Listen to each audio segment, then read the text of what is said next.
अस्सलामुअलैकुम गाइस भाई, आज बात करेंगे एक अच्छी चीज़ पे और mission test recognition test status. Mission हमारा ये है।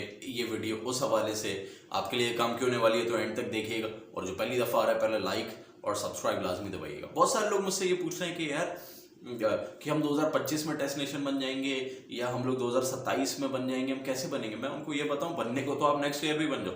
बैठे बैठे नहीं होगा कि मतलब 25 का किसी ने डेडलाइन दे दी। कौन बोल रहा है 25 में बनेंगे, कौन बोल रहा है 27 में बनेंगे।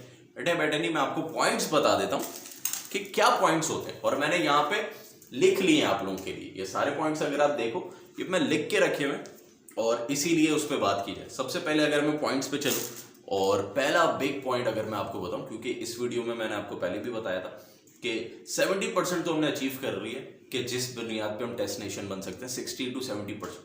बाकी जो 30% रिमेनिंग है वो क्या है, उस पर ज्यादा बात करते हैं। पहला पॉइंट सबसे इंपॉर्टेंट जो हर टेस्ट नेशन के लिए सबसे ज्यादा जरूरी होता है, वो नेपाल ने ऑलरेडी अचीव कर लिया। वो क्या है, वो चाहिए होता है ह्यूज फैन फॉलोइंग।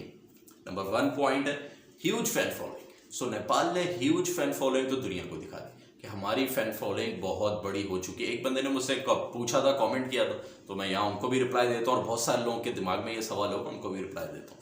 बहुत सारे लोग ये पूछ रहे हैं यार नेपाल की पॉपुलेशन तो अंडर 3 करोड़ है, तकरीबन ढाई पौने 3 करोड़, तकरीबन 2-3 करोड़ है। उसमें से सिर्फ 10 लाख क्रिकेट को देखते हैं और 10 लाख क्रिकेट के चाहने वाले, तो हमारी फैन फॉलोइंग है तो ह्यूज। लेकिन अगर आप ओवरऑल देखो तो ओवरऑल इतना नहीं है। मैं आपको बता दूं भाई, नेपाल जिस दिन बिग टीम्स के खिलाफ खेलने लगेगा, कंसेक्यूटिव वर्ल्ड कप्स खेलने लगेगा, टेस्ट नेशन बन जाएगा, ये जो 10 लाख आप कह रहे हो ये 1 करोड़ से 1.5 करोड़ से में बदल चुका होगा। मसला ये है कि आपने कंपेटिटिव क्रिकेट, अभी 10 लाख की जो आप बातें कर रहे हो, अभी फैन फॉलोइंग इंक्रीज हुई है। आपके फैंस पाकिस्तान में बढ़े, आपके फैंस इंडिया में बढ़े, आपके फैंस वर्ल्ड क्रिकेट जो देखने वाला है वहां बढ़ गए। आपकी फैन फॉलोइंग सिर्फ नेपाल में नहीं रहेगी, बढ़ेगी मेरे भाई। तो आप कंपेटिटिवनेस जब दिखाओगे, आप जो थ्रैश कर रहे हो सारी टीम्स को, उसके बाद फैन फॉलोइंग तो आगे ही जाएगी ना। समझो इस बात को। अभी जो आप 10 लाख की बात करो, 10 लाख बहुत है मेरे भाई। यूएई, ओमान का सपना है, 10 लोग भी आ रहे हैं उनके लिए बहुत बड़ी बात है। समझ लो 10 lakh without anything, without any test status, without you are a full member नहीं हो भाई। फुल मेंबर होने तो ये चीज समझो, ये इसमें वो वाली बात नहीं। अब आते हैं दूसरे पॉइंट पे। पहला पॉइंट जो मैंने आपको बताया सबसे ज्यादा जो जरूरी होता है वो तो आपने अचीव किया हो। दूसरे पॉइंट पे आते हैं, उसमें मैं आपको बताता हूँ strong domestic structure. Strong domestic structure क्यों जरूरी है टेस्ट नेशन बनने के लिए, क्योंकि अगर आपका स्ट्रक्चर ही पीछे से डोमेस्टिक स्ट्रॉन्ग नहीं होगा तो आप टेस्ट नेशन बन ही नहीं सकते हो।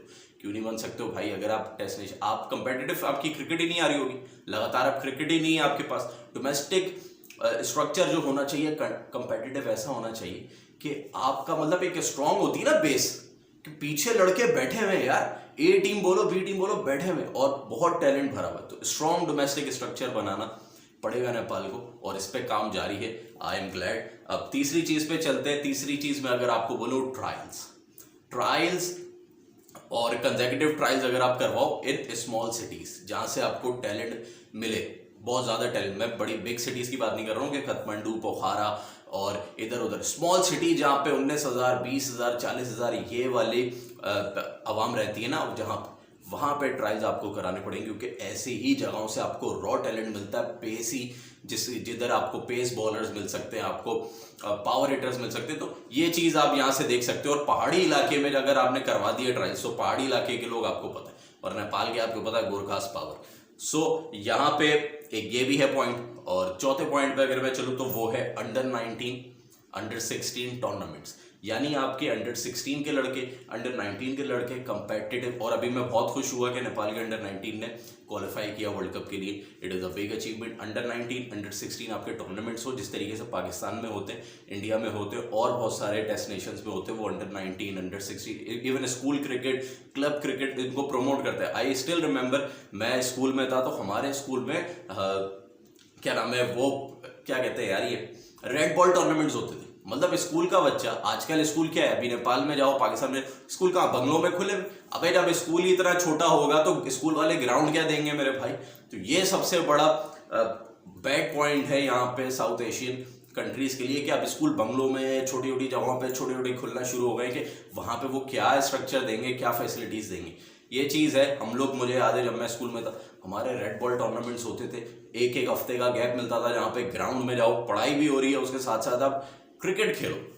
तो ये चीज़ें हैं। आपको अंडर 19, हमें तो भाई अंडर 13, 15, 16 से सपोर्ट करते थे, इसीलिए पैशन बढ़ता था।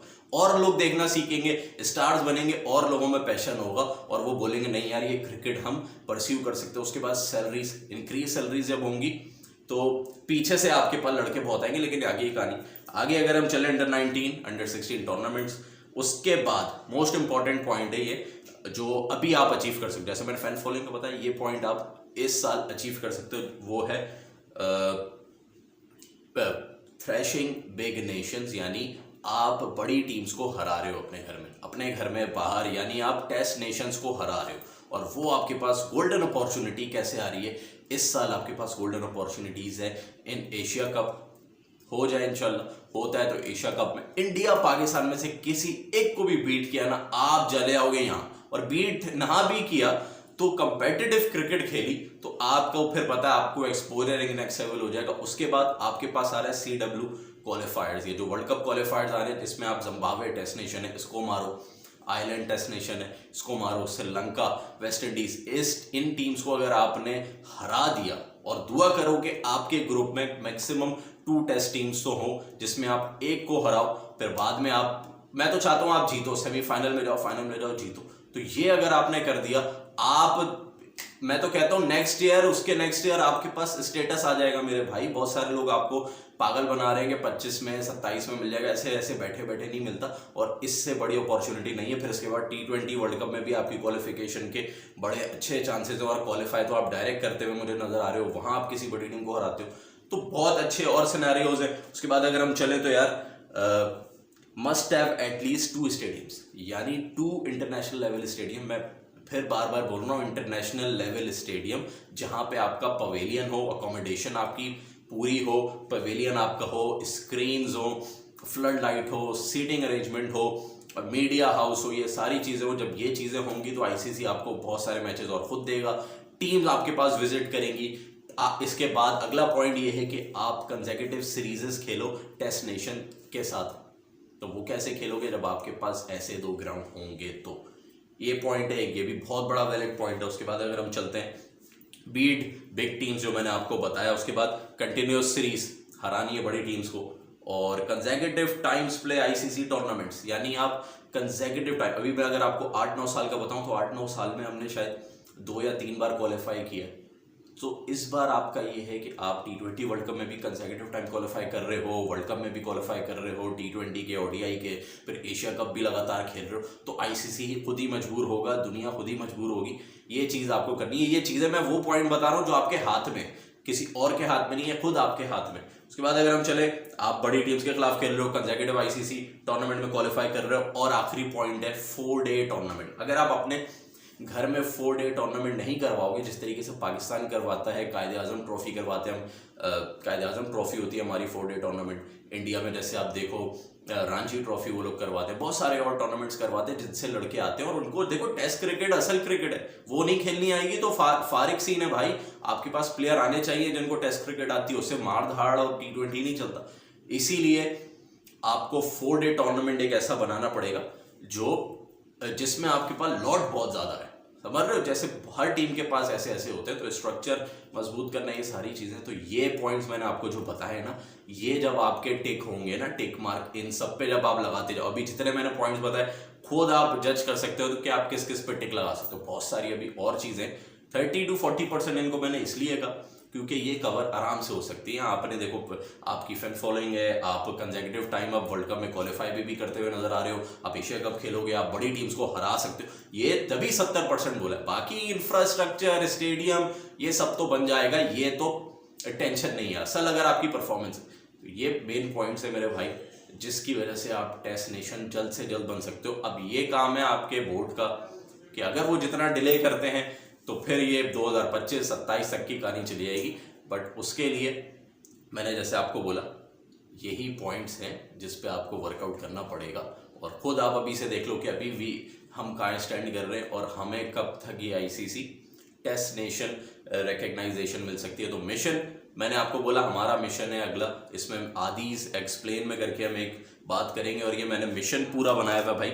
मिशन हमारा है मिशन टेस्ट नेशन या रिकग्नाइजेशन, तो टेस्ट नेशन हमें बनना है और ये हमारा मिशन है। लेट्स होप कि ये वीडियो आज अपलोड हुई है, इसकी डेट देख लो, इसके कितने टाइम बाद हम टेस्ट नेशन बनते हैं। Let's hope for the best. Love you guys and subscribe कीजिए।